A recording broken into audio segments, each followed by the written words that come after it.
વડોદરા શહેરના પૂર્વ ઝોન વિસ્તારની વોર્ડ નંબર 4ની કચેરીમાં બોગસ જન્મના દાખલાનું કૌભાંડ અધિકારીઓની સજાગતાથી ઝડપાયું। વડોદરા સયાજીપુરા વિસ્તારની મહિલાના પતિએ પોતાની બાળકીનું જન્મનું સર્ટિફિકેટ 500 રૂપિયામાં બનવાયું હોવાની ચોંકાવનારી વિગત બહાર આવતા ખળભળાટ મચી ગયું છે। વારસિયા પોલીસે મહિલાની અટકાયત કરીને સઘન પૂછપરછની કાર્યવાહી શરૂ કરી છે।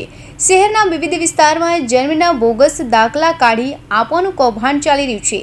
અગાઉ શહેરના દક્ષિણ વિસ્તારમાં પણ જન્મ મરણ કચેરીએથી અન્ય એક વ્યક્તિ પણ ₹500માં તરાસીલાના સ્થાનિક ઝેરોક્સવાળા પાસેથી મેળવ્યો હોવાની વિગત ખુલી હતી।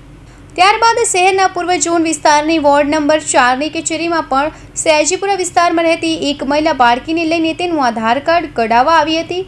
ચકાસણી અંગે મહિલાએ સ્થાનિક અધિકારીઓને જન્મનો સુરત ખાતેનો દાખલો રજૂ કર્યો હતો, પરંતુ સ્થાનિક કચેરીના સતર્ક અધિકારીઓ દ્વારા જન્મના દાખલાની ચકાસણીમાં ભાંડ્યો ફૂટ્યો હતો।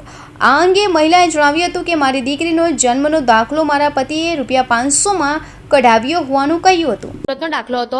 અમારો જન્મ સુરતમાં થયો હતો, મારી છોકરીનો અહીંયાનો નથી જન્મ, અને વડોદરાનું અમારું હસબન્ડનું મારું એડ્રેસ અહીંનું જ છે, તો અમારો અહીંનો જ દાખલો કઢાવો હતો મારી છોકરીનો।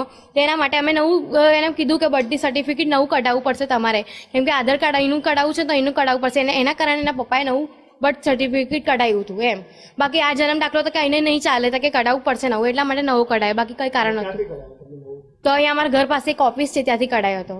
અરે એના પપ્પાને એમ કીધું કે તમારે પૈસા આપવા પડશે, તમને નવું બર્થ સર્ટિફિકેટ કાઢી આપશું, એનાથી તમે આધાર કાર્ડ નીકળી જશે તમારી છોકરી। હવે અમારી એક પદ્ધતિ છે કે રોજ 60 ટોકન આપવામાં આવે છે। 60 ટોકન 9:30 થી 10:30 60 ટોકન આપતી વખતે ડોક્યુમેન્ટ વેરિફિકેશન કરવામાં આવે છે। વ્યક્તિ ઓરિજિનલ ડોક્યુમેન્ટ લઈને આવે, એ ઓરિજિનલ ડોક્યુમેન્ટનું પ્રોપર વેરિફિકેશન કર્યા પછી ટોકન આપવામાં આવે છે, જેથી કોઈ ડોક્યુમેન્ટ ખૂટતું કરતું હોય તો વ્યક્તિને ગાઈડલાઈન પણ આપણે આપી શકીએ।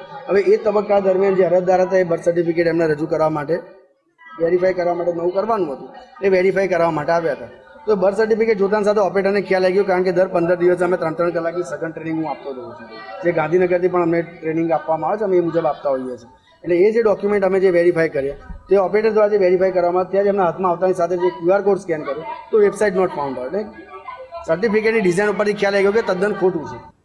સ્થાનિક અધિકારીઓ દ્વારા પોલીસ ફરિયાદની હાથ ધરવામાં આવી। સ્થાનિક વારસિયા પોલીસને જાણ કરવામાં આવી હતી। દરમિયાન મહિલાને રોકીને પૂછપરછ કરતા જન્મના દાખલા બાબતે મહિલાએ કોઈ પ્રત્યુત્તર આપ્યું ન હતું। જ્યારે બીજી બાજુ વારસિયા પોલીસના મહિલા કોન્સ્ટેબલે બોગસ જન્મનો દાખલો લઈને આવનાર મહિલાની અટકાયત કરીને સઘન પૂછપરછ માટે તથા ફરિયાદ અંગે મહિલાને વારસિયા પોલીસ મથકે લઈ જવામાં આવી હતી।